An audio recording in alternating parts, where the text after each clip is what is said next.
Assalamualaikum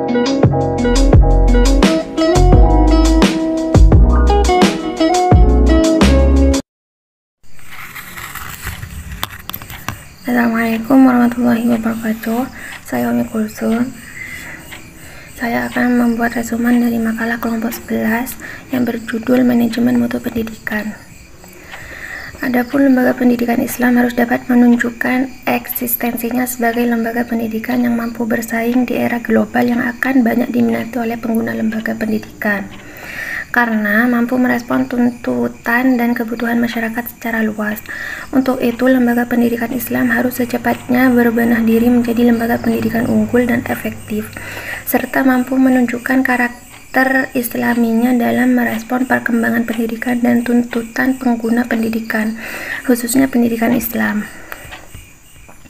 Adapun manajemen lembaga pendidikan Islam. Yang pertama, konsep manajemen secara umum.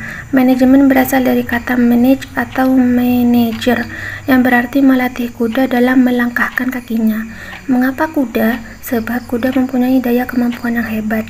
Dalam pengertian manajemen terkandung dua kegiatan, yaitu fikir atau mind dan kegiatan tingkah laku atau action.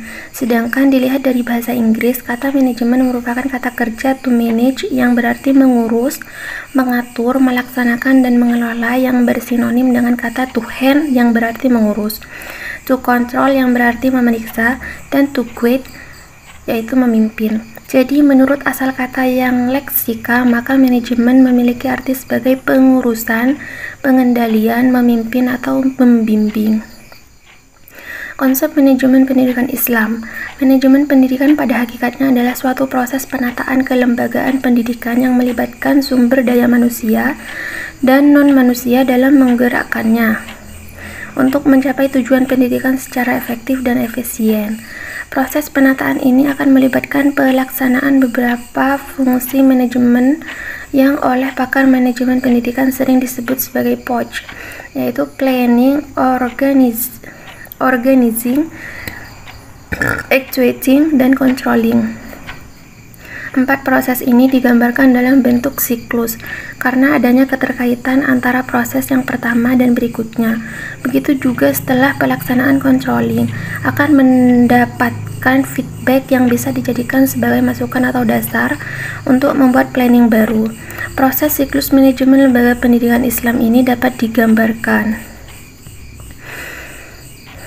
Yang pertama, output pendidikan adalah kinerja atau prestasi sekolah. Kinerja sekolah dihasilkan dari proses pendidikan. Output pendidikan dinyatakan tinggi jika prestasi sekolah tinggi dalam hal akademik, non-akademik, dan prestasi lainnya seperti kinerja sekolah dan guru meningkat. Kedua, proses ialah berubahnya sesuatu atau input menjadi sesuatu yang lain atau output. Di tingkat sekolah, proses meliputi pelaksanaan administrasi dalam arti proses atau fungsi dan administrasi dalam arti sempit. Sekolah yang efektif terdiri dari proses belajar mengajar yang efektivitasnya tinggi, kepemimpinan sekolah yang kuat, pengelolaan tenaga pendidikan, dan kependidikan yang efektif. Ketiga, input adalah sesuatu yang harus tersedia untuk keberlangsungan prosesnya. Input terbagi menjadi 4, yaitu input sumber daya manusia, meliputi kepala sekolah, guru, pengawas, staf TU, dan siswa. Input sumber daya meliputi peralatan, perlengkapan, uang, dan bahan. Input perangkat atau manajemen meliputi struktur organisasi peraturan perundang-undangan, deskripsi tugas, kurikulum, rencana, dan program. Input harapan meliputi visi, misi, strategi, tujuan, dan sasaran sekolah. Dalam manajemen pendidikan Islam diperlukan 2 aspek yang terpadu, yaitu menyatunya sikap manajer dan leader yang berciri khas Islam atau yang dijiwai oleh ajaran dan nilai-nilai Islam. Beberapa ajaran dan nilai-nilai Islam yang terkait dengan pengembangan manajemen pendidikan Islam adalah sebagai 1.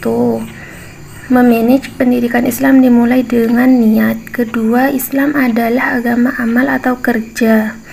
Hal ini mengandung makna bahwa Islam adalah agama yang mengajarkan orientasi kerja. Nilai-nilai tersebut sepatutnya menjadi kekuatan pendorong dan etos kerja bagi pengembangan manajemen pendidikan Islam. Manajemen pendidikan yang diterapkan di sekolah merupakan tanggung jawab kepala sekolah yang berperan sebagai manajer. Kepala sekolah dituntut harus mampu mengelola sekolah dengan sebaik mungkin agar bisa mewujudkan pendidikan yang bermutu tinggi. Untuk mewujudkan pendidikan yang bermutu tinggi diperlukan manajemen pendidikan yang profesional dalam menangani sistem pendidikan mulai dari tingkat makro, meso, sampai tingkat mikro, yaitu satuan pendidikan sekolah dan luar sekolah.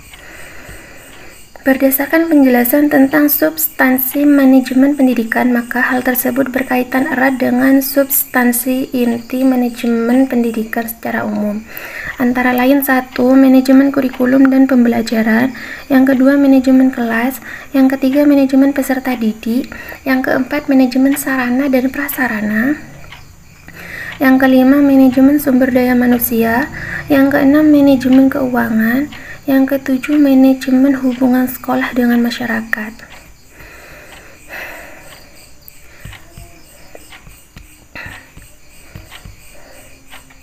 Manajemen peningkatan mutu sekolah atau madrasah.